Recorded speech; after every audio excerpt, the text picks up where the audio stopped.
TR Radio. From London, a bilingual radio to listen and think. The program co-hosted by myself, Andre Lopez Turner, and Juan Toledo in association with extraradio1.com, Artifacto, and ztrradio.podomatic.com welcomes via many different mediums Kendall Aiken into the studio to talk about one of his endeavors, which is he is a happiness coach and a Tantra teacher. He has a background in philosophy and substance misuse, as well as Tantra and happiness, and other things as well. So welcome, Kendall. Hello, welcome. Yeah, thank you for coming in. Happiness and Tantra. Let's go with happiness first. That's one of your, your coaching, your counseling, one of your many agendas. How do you go about this? What's your sort of general philosophy on this? Well, hello. Lovely to speak to everybody today. And I was thinking today how those two subjects link together, the Tantra subject and the happiness subject. So I'm going to come to answer what you're asking there. Essentially, what they both link to and what the essence of happiness is about the self-awareness within yourself and the link to not letting your emotions be swayed by things which are outside of you. And the Tantra's got the same link there because it's about becoming really focused on how you're feeling, how sensitive you are to yourself, and how much you are able to cultivate your energetic focus. Okay, so it's happiness and everything comes from within primarily. Yes, it's what I'm not doing is trying to explain to people how to be happy by me choosing what it is for them to do to be happy. Essentially, what I'm doing is encouraging people to understand that their happiness is an inside job, that it comes from an internal experience, and I give clues, methods, processes as to how people can more easily contact their inner emotional GPS, as I sometimes call it, their ability to know when they are feeling better and know when they're feeling less good, and how to control that emotional scale. Okay, and on the Tantra side, I mean, I was in a retreat in India recently, and they talked about Tantra very briefly because they do other stuff, but they said Tantra is expansion and liberation, and most people in the West are obsessed about sex and get Tantra completely wrong. These guys have degrees in yoga and philosophy and other things, and Indian. Yeah, I think one of the things to say about Tantra is extremely broad. It's been co-opted by the West in whatever way people in the West want to co-opt it. In the East, in India, where it derived, it has a much more clear version of what it is. Although I would say today, even in India, it's moved more partially towards a Western mentality. But essentially in the West here, because it hasn't got a set definition, it's open to being anywhere between doing yoga positions and having no physical contact and not even necessarily bringing up sexual energy, right the way across the spectrum to the point of consensual orgies, which is often called red tantra, and the white tantra is where you don't really do any of the sexual stuff with other people, and what we run is essentially called pink tantra. It's a kind of halfway in the middle point where we're very focused on keeping the heart-centered spiritual element of it. But yeah, it's got a great diversity. So although they might say in the West it's like this, that's a bit of a generalization, because there are so many forms of it and so many different teachers and teachings. Right. One? Many aspects when we talk about happiness and the Tantra has to do with renouncing to certain things, to let certain things go, seems to me, and probably rightly so, with the obsession we have here in the West with the I and with the accumulation of experience, accumulation of wealth, accumulation of air miles, many things, whatever. But I think always, for example, a philosopher like Schopenhauer, who always looked at the East, and he was the first Western philosopher to bring this concept of the East. And I just want to talk to you of the idea within the Tantra about the I as a construct, as a reality, social, physical, psychological, and Tantra. How are they related? Yeah, that's an interesting question.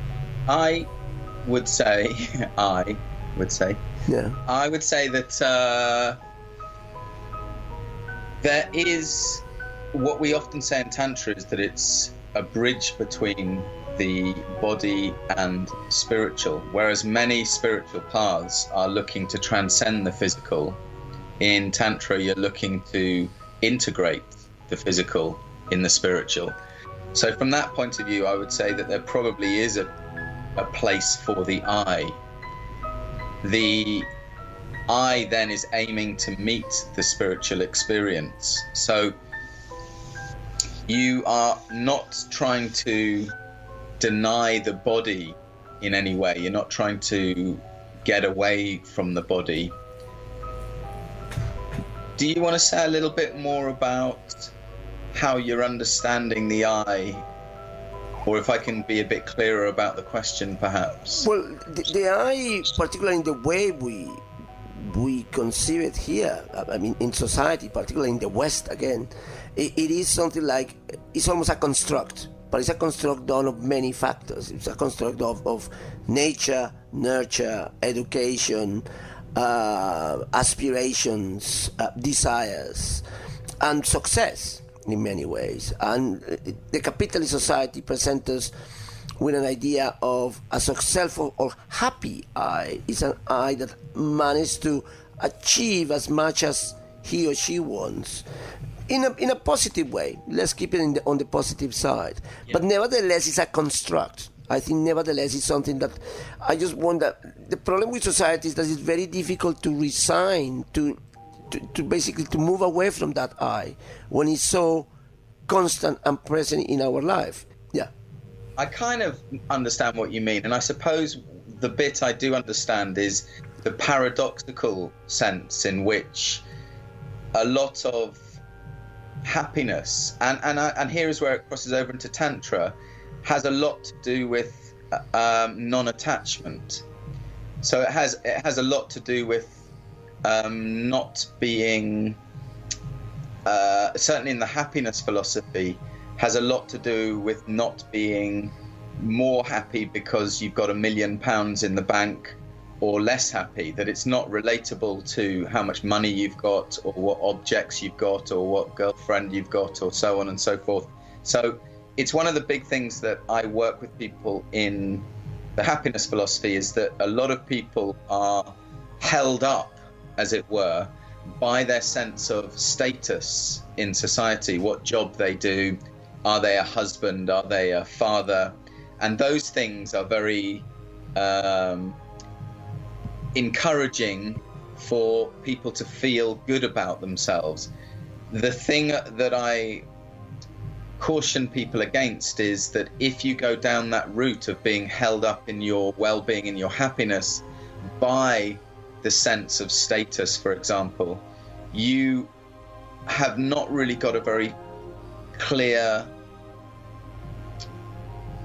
control. I'd rather find another word rather than control, but you are not particularly in control of your happiness, because of course one day your children will leave, or your status in that job will end, or perhaps your money will end. So if you've been cultivating your feeling good in your life based on what you have or what status you have, you will likely find a point whereby you no longer can uphold it. And you can see this quite a lot with people who retire, who were quite confident and felt good about themselves, but then when they retire, they then don't quite know who they are, and they don't quite know how to feel good, and they can feel quite at a loss. And that's because they've constructed their reality. And this is, of course, a question which you very, intelligently bring round to the question of I, because I is a construction of self, which we do in many different ways, but we are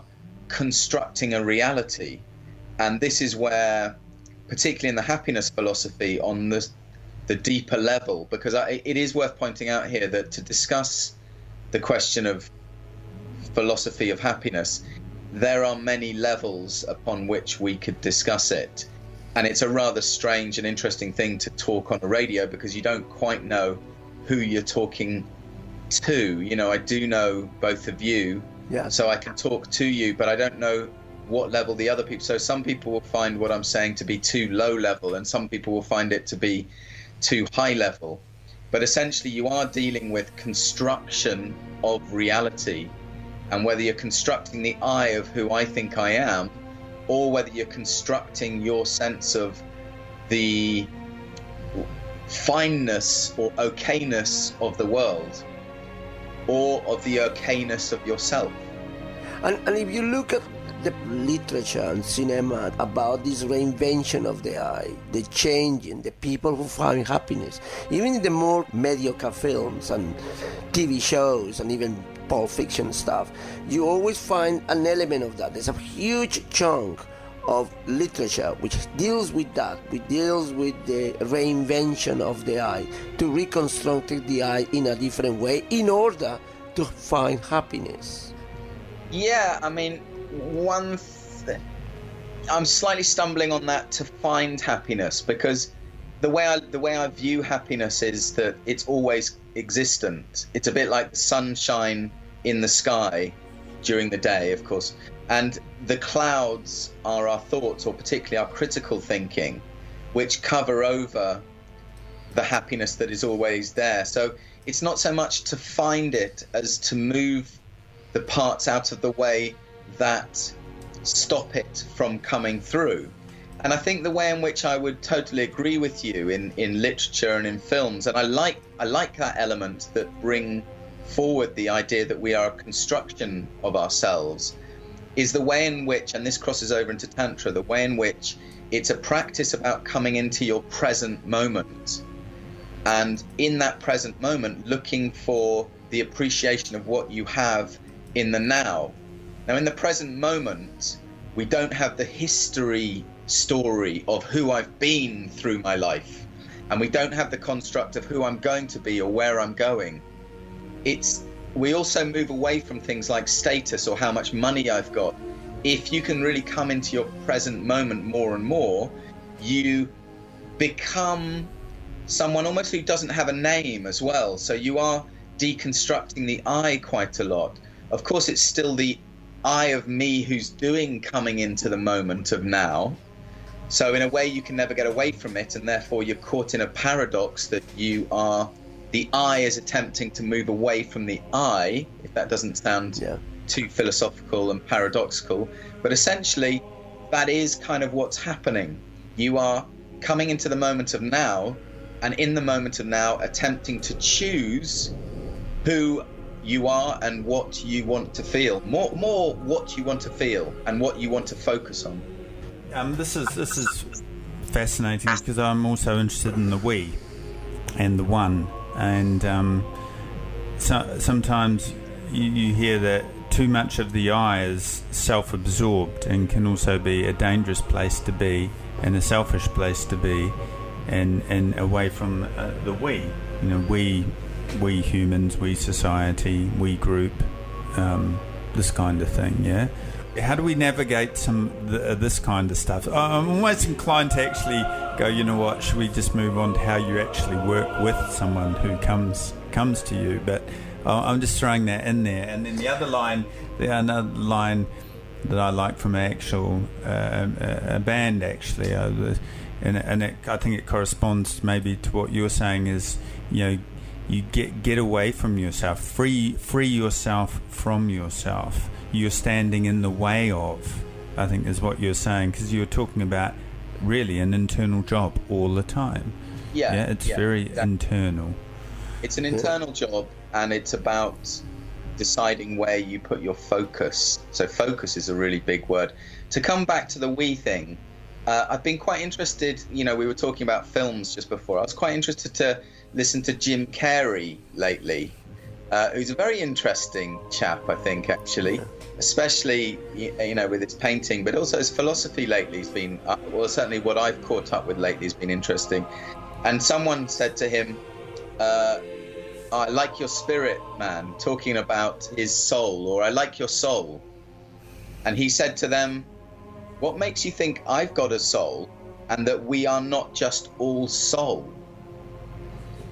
And I kind of liked that idea, because certainly our literature and our films and stuff do tell us the narrative that we've all got individual souls. But I find it a very interesting idea, and this obviously comes into my own personal philosophies about life and afterlife. But afterlife, I tend to think of it as like the sea, and that we're a stream at the moment. So we're still water, but we're a sort of subsection. We filtered off into this small part, and we will return to the sea, the big, endless, boundless sea, if that's possible to have a boundless sea. But in that theory, we are returning to what I would call source, or source energy, or the sea. And in that sea, you're no longer derived in your various streams. You are part of this greater stream. So one of the things which I think is fascinating already in this conversation is the way in which we get to see that we have all been fed narratives throughout our cultural understanding of what we're living, i.e. the society around us, how well that society's going, and who we are, and where we come from, and many other questions. But I think those four are very interesting, because it's very, very easy for us to play a game whereby we think we all understand the same construct because it's part of our social construct. So the construct of we are a soul, and when we die we will return to our essence or our soul, and that's a unique individual thing. Well, that, you know, the Jim Carrey comment reminded me, but that also is potentially a construct that I've been fed. So I'm aware that I've got to be a little bit careful about falling into social norms simply because they're accepted. And I suppose I do enjoy considering what social norms are there and being able to see if I can go beyond, in a sense. And I would say that a lot of the happiness philosophy, particularly, it's not new in the sense that it's been around a long time, but it is kind of thinking out of the box. And by that I mean it's deciding that you construct how you want to feel all the time about everything. So somebody might come along saying, isn't the world in a terrible state? You know, the environment's in a terrible state, or Donald Trump, or, you know, the world, the countries are fighting, and, you know, there's economic control, and there's you know, new world slavery and all sorts. You can say that and say, isn't this terrible? And somebody who's really practicing the happiness philosophy will say, no, not at all. Not unless I choose to see it as terrible. So you're very much taking your own choice of, first of all, what you look at, which is called focus, and secondly, how you choose to feel about everything that you're looking at. So I'll leave it there just for the moment, because there's a lot of kind of philosophical layers on top of it. There is. I mean, I was going to say, some think some happiness can be built off other people's misery, possibly. You know, you could say the American materialism is often built on sort of taking the resources of other people. I mean, there's all this kind of stuff, and maybe if we were in Eastern Ghouta being, you know, hailed with a lot of bombs, it could be difficult to sort of go. But I want to mention a kind of a precedent that exists about that approach, and the precedent happens in the 17th century. And there was this great philosopher called Leibniz, who was a major intellect. He was the inventor of calculus and integral calculus, and also he was a philosopher and a great mathematician, but also a philosopher. And he had a public philosophy and a private philosophy. His public philosophy was very positive, and he talked about this being the best of all possible worlds in a very chirpy, positive way. And he was lampooned. He was lampooned by a French writer called Voltaire, who wrote a book called Candide. And Candide is a person who basically witnesses huge amounts of catastrophes, but he continues saying this is the best of all possible worlds. The thing that changed the minds of the people at that time was an earthquake. It's to do with theology and the presence of God. It was about the earthquake in Lisbon in the 1750s, 52, the 1753. I don't remember the exact year, but it's about that time. And the question is like, oh my God, how can God exist if He brings so much misery into the world? But what you got is taken, that is about this idea of how I react to the world. So it was lampoon already, but it was lampoon in a kind of very Western, very I sort of things. You are talking about in a more collective way. I can see the differences, but some of the things that you have said is part of the argument, at least in philosophical terms. I mean, what I'm interested in, I think, is an individual experience. You know, I've got a philosophy degree, and I do philosophize at times, but I'm probably less interested. You sound far more knowledgeable than me, by the way, Juan. But I feel like I'm not as interested in the philosophy as the result. I'm more interested in the experience of living, and my consciousness, my awareness is that I want to learn how to live as much of my experience here as a human being in the most amount of genuine happiness that I can. Now, that doesn't say I don't have some experiences which dip me down under being happy. Like today, when my daughter threw juice on my laptop, I went through a period of being really pissed off because I thought my laptop was broken. Yeah.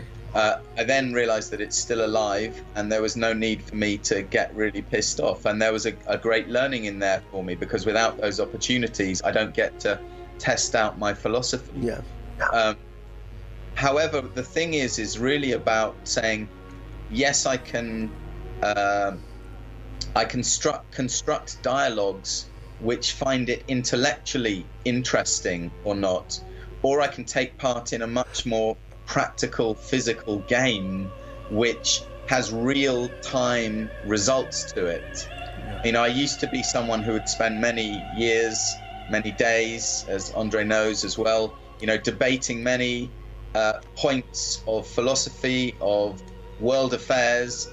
I'm still, you know, interested in that, but I'm far less attached to, and there's the word attachment, attached to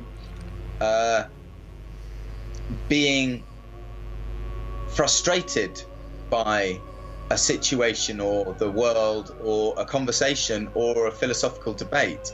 I'm far more interested in finding a way through all the debates to remain in a healthy state of well-being. But partly, 99% of that is because I like it, because I enjoy feeling good. There's the 1%, which is also because it's important to me to be part of this collective of the world who is role modeling the way in which we don't all have to be swept up into a wave of disaster theorizing or feeling bad.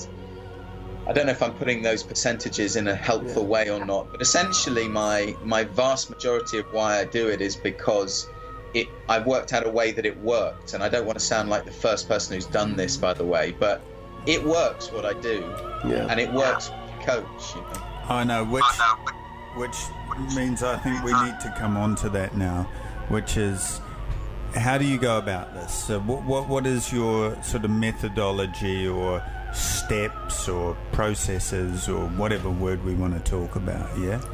Okay, so we're going to have to talk fairly generally here, because it's probably easier in some ways to have an individual example. If we do that, we'll probably take one of you two, and that might end up a little bit over personal, maybe. So the original part of it, you see, it's called health and happiness coaching because it's so important to not leave out the body. It's so important to, in fact, begin with the body. And by that I mean, if you are, Andre, you and I know each other from the drugs world, not taking drugs as much as working with people who take or try and stop taking drugs. We're both group leaders from rehabs back in London. And we know that if you try and rationalize with someone who's on drugs, it's very difficult to do. You basically first got to stabilize those people so that they're on some sort of even ground, so that they know where they're standing, they know where their head is as well, before trying to have any kind of real sensible conversation with them. So the same is true for all of us. We're all at different levels, but food is probably where I start. You know, the sense of our nutrition. If we're drinking every night alcohol, 2 or 3 glasses, in order for us to get into a steady space, we first got to sort of reduce that down to a level whereby we can actually take part in a conversation where we'll hear someone.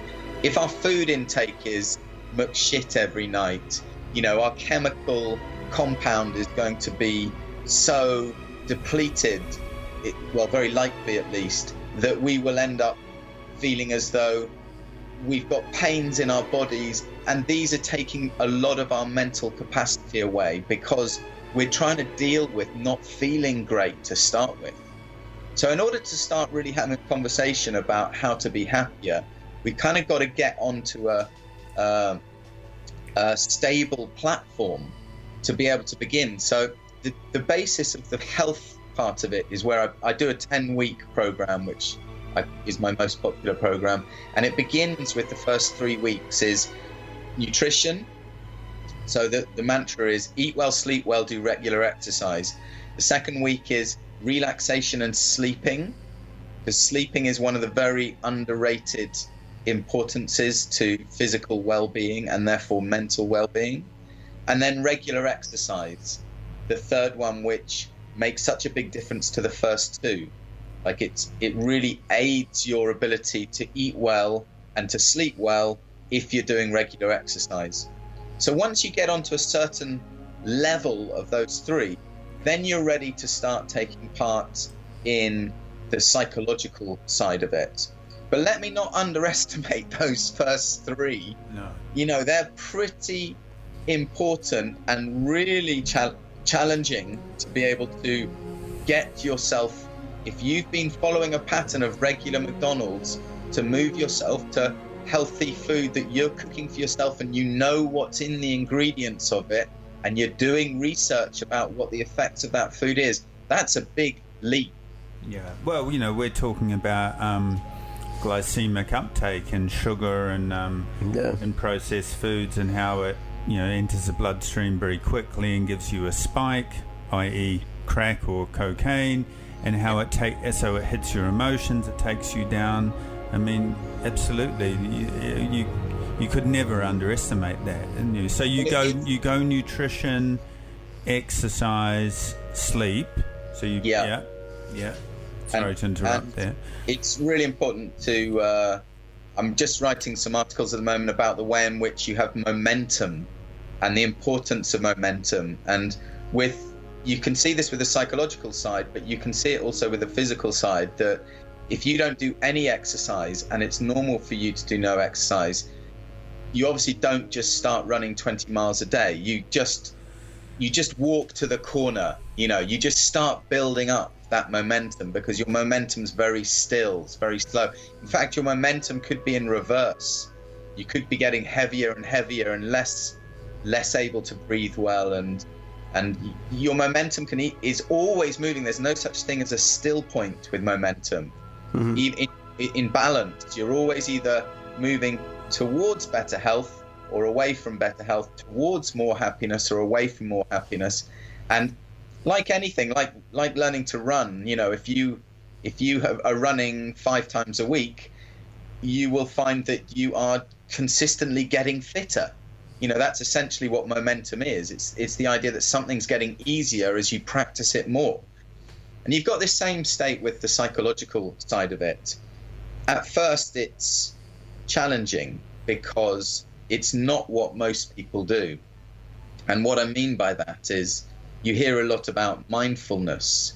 And for a lot of people, being mindful is a very challenging thing to do on its own. But with the happiness philosophy, the mindfulness is the beginning step.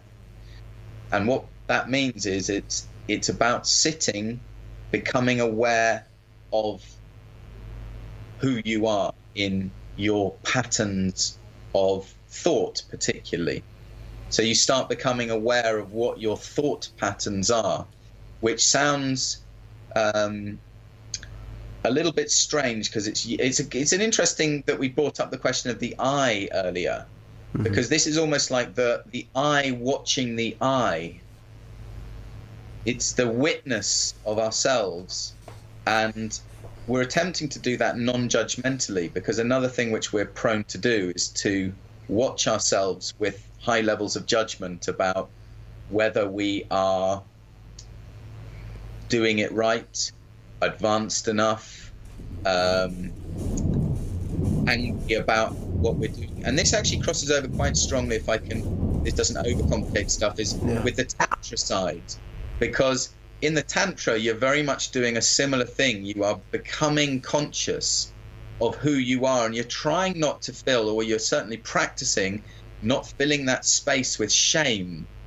So you're becoming non-shameful with the reality of who you are. In Tantra, you're doing it quite a lot, first of all, with your body, say, with your nudity, so that you can take off your clothes, or this is one element of the Tantra, and go, I'm aware that I would normally say that I've got thin legs, or, you know, whatever, you know, kind of big, whatever it is, you know, and you can be quite critical. We can all be fairly critical of our own bodies, partly to do with the media and the way we're presented with images of who we're supposed to be, but for lots of different reasons. So it's about, in Tantra, it's about saying, I'm accepting of myself.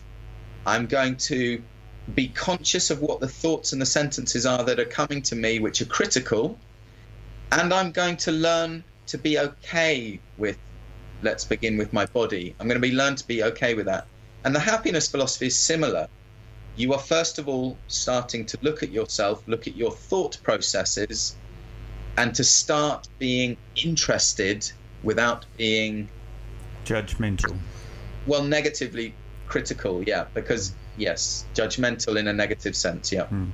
Okay, so let's just move this on, because we've got like 15 minutes type of thing. So it's I know you're going. So we go there, and then we go where, because we're wanting to convert the body into a good place and the mind into a good place. So we're talking about discipline, structure, health, and then awareness.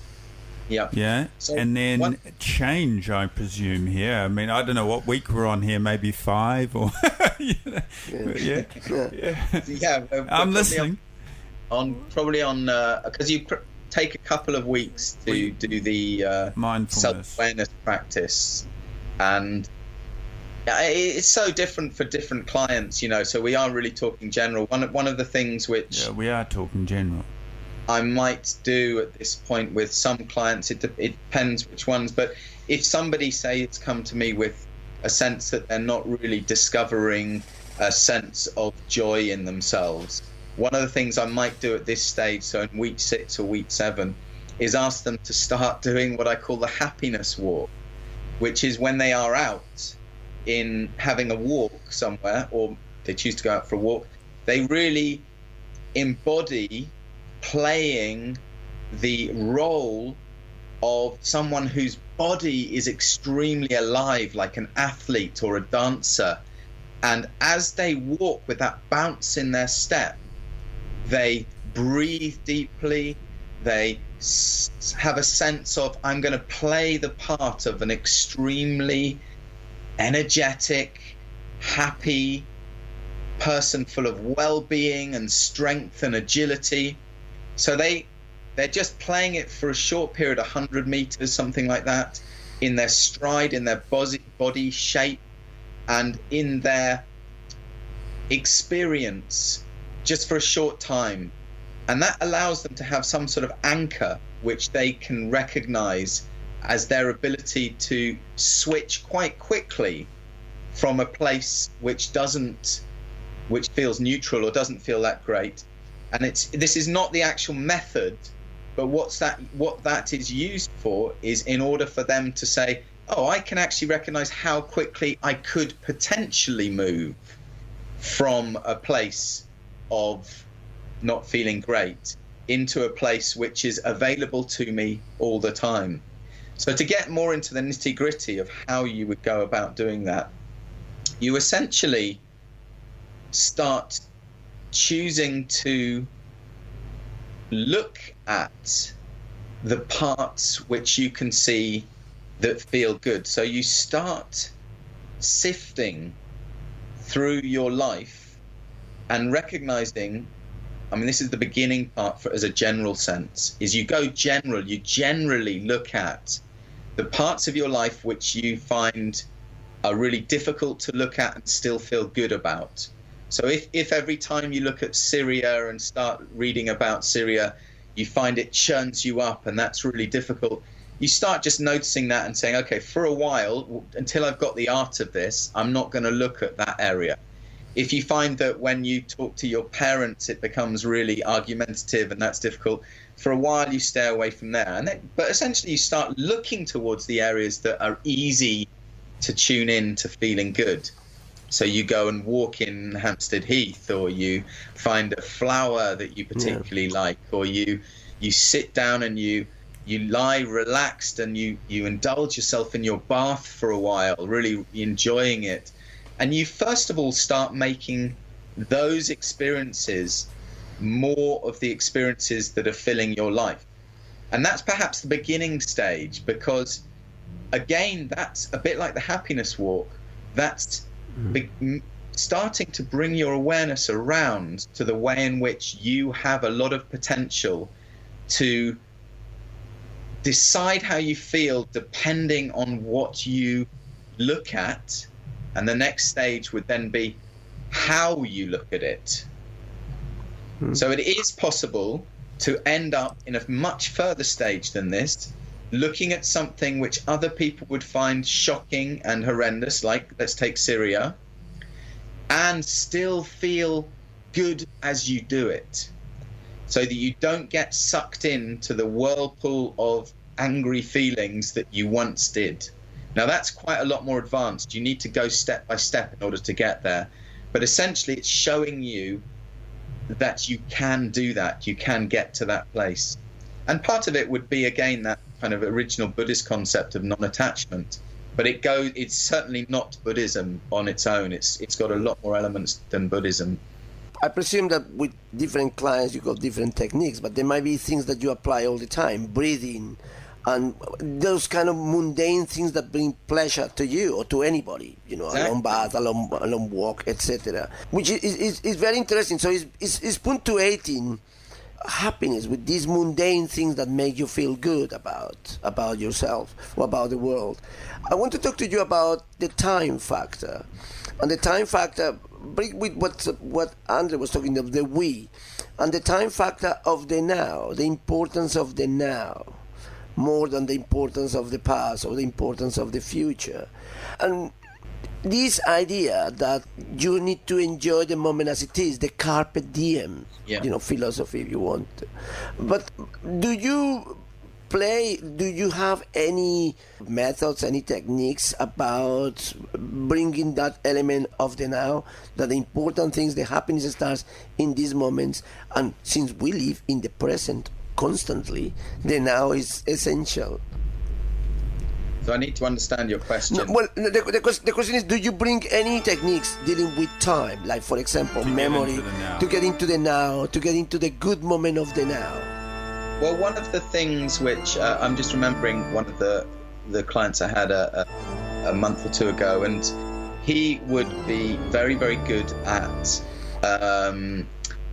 supporting his wife. So his kind of feeling good, I mean, he had lost feeling good quite a lot, but his sense of feeling good was doing stuff for his wife, who was slightly disabled, and he would go and solve stuff all the time. So he would go and mend things in the house and continually moving, continually doing the next thing, and he was getting a low level of satisfaction from doing this. But he had a questioning sense that he was really he was avoiding things actually. So when we started working together, he came to the conclusion through the coaching that that's exactly what he was doing, that he had been doing that for 30 years, avoiding really being with himself. So I set him the challenge each week to sit for, I can't remember how long it was, I think for 20 minutes, whatever was comfortable for him, and look out the window and look at his garden and start noticing with wonder. And it was looking at the birds and seeing their patterns of movement. It was looking at the leaves and looking at the color change. It was looking at the rain and watching it land on the ground. Now, when he first started doing it, he said to me, I looked out that window and all I could see that the shed needed repairing, and I needed to put some more plants in the garden. And after a while, he started to recognize that that's what he was doing, and that's not what the process. It was fine for him to do that to begin with, but he got better and better at being able to just be amazed and to be in the wonder of the moment. And this was very important because it was also to do with the question of focus. It was him bringing his focus to what essentially is there all the time, the wonder of the world we live in, and the ability to come into contact with that without too much doing of anything. It's more of the moving away from the critical and the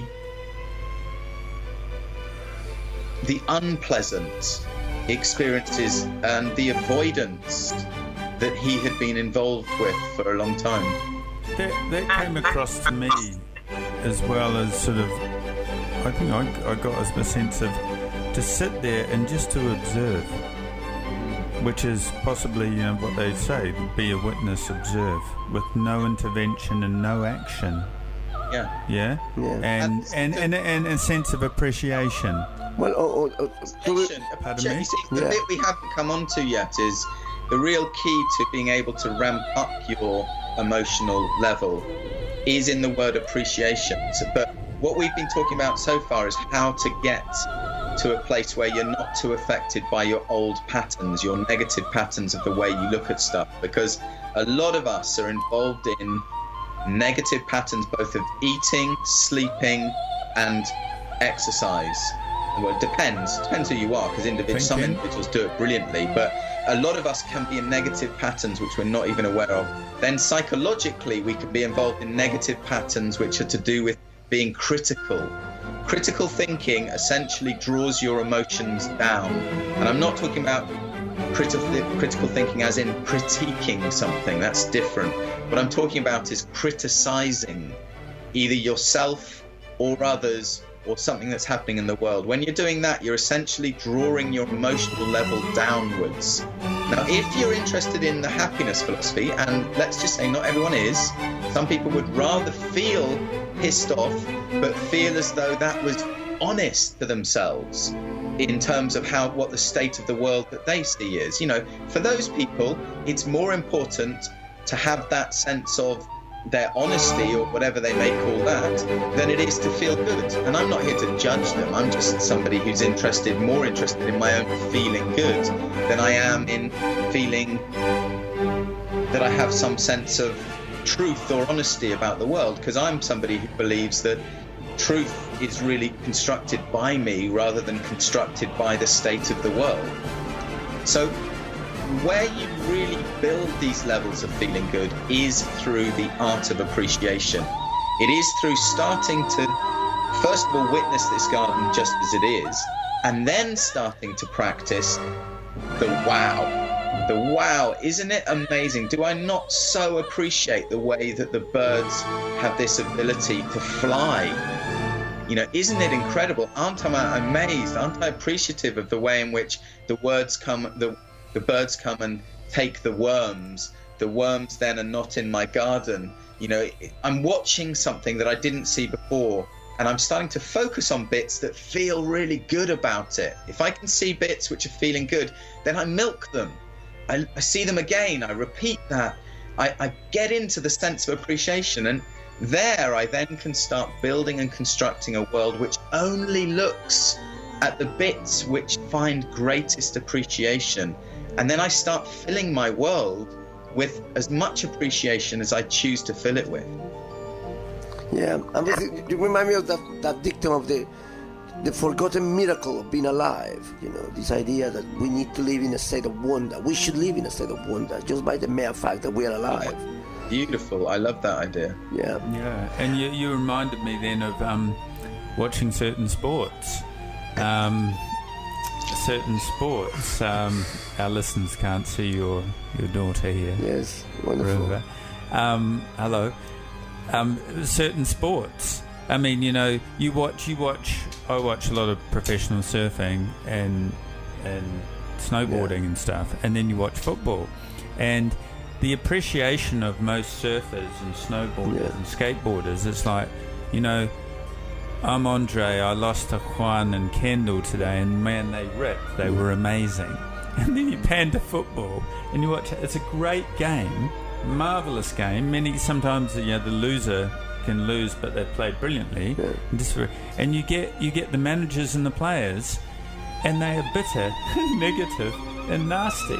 They could actually never say, you know what, Manchester United was superb today, and they beat us 2-1.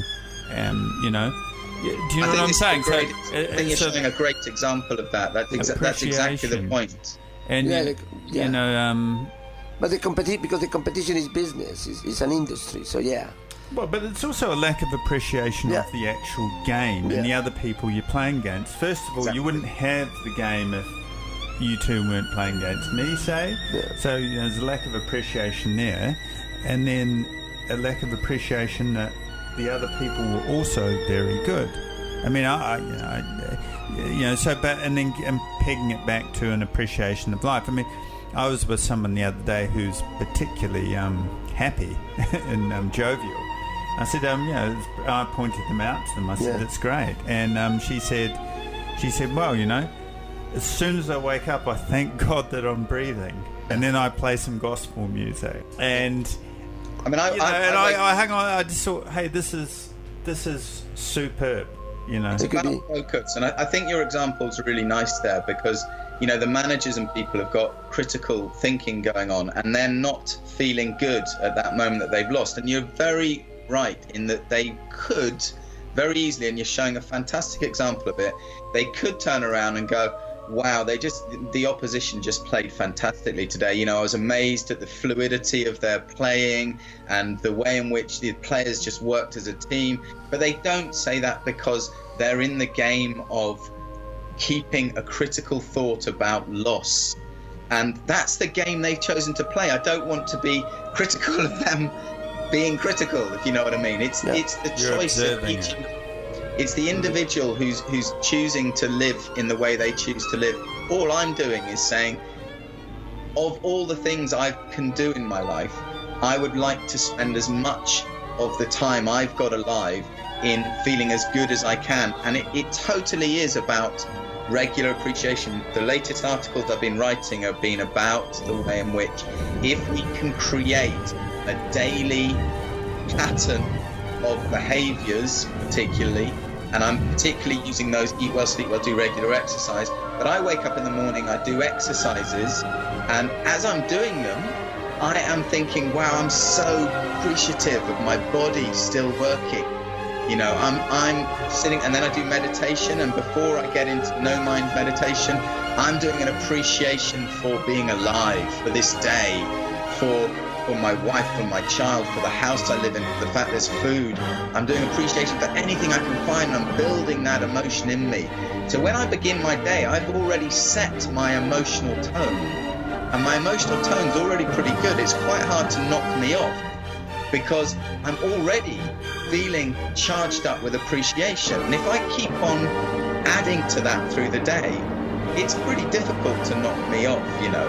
And I finish my day with the same thing. So before I go to bed, I'm also praising my body, my amazing wellness. I'm doing exercise, I'm doing meditations, and I'm bookending every single day of my life with that now. Yeah. And believe me, just doing the short regularity of appreciation has a massive impact on all our lives, you know. I got a final question for you, Kendall, because I find very positive what you say, and I almost think of the possibility of positive emotion as a way of social revolution, almost in certain ways. I agree.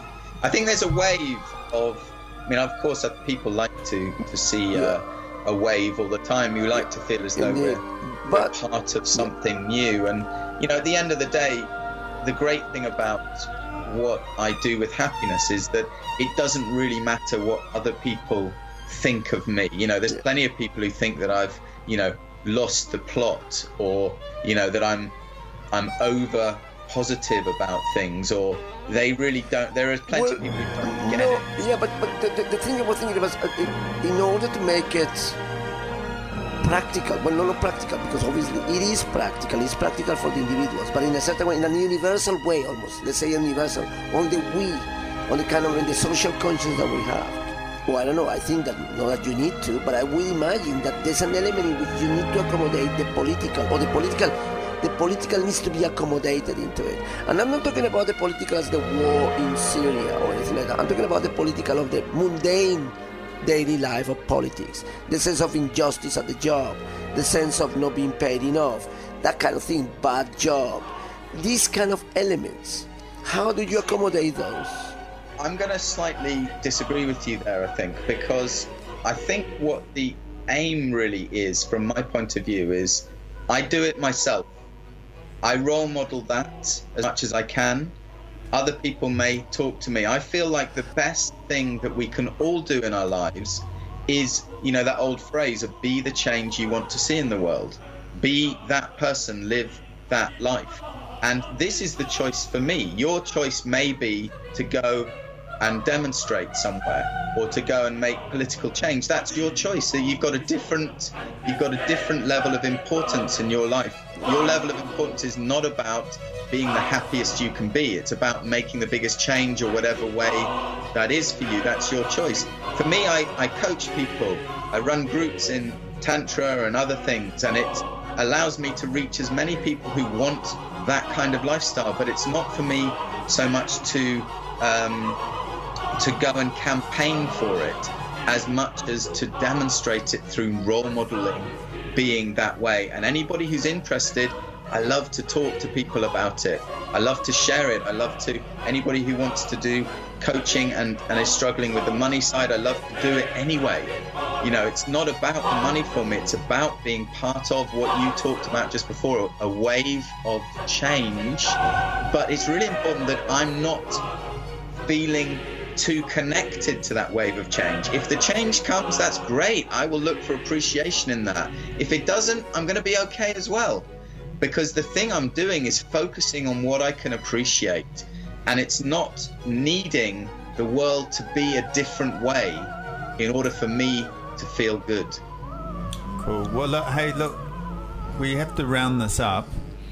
So thank you very much for talking to us. Thank you so much, Kendall. That's and brilliant. how do people get a hold of you? Obviously, this has been live, and then it'll be podcasted, etc. So how do people get hold of you?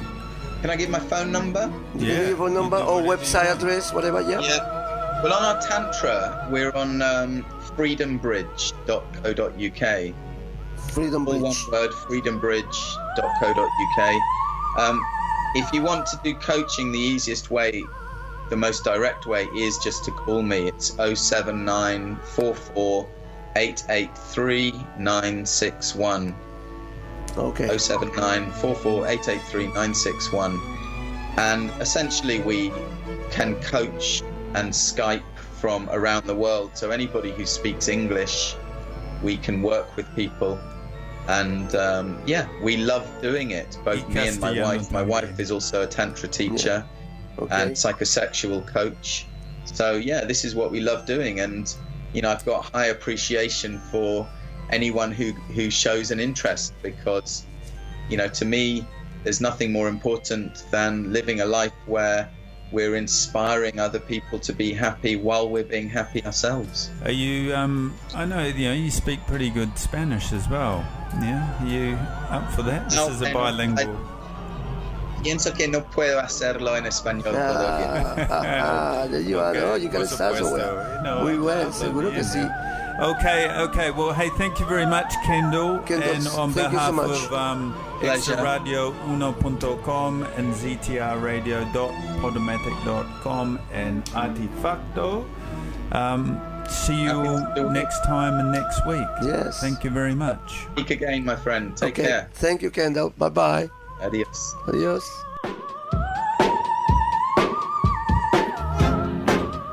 Septia Radio. From London, a bilingual radio to listen and think.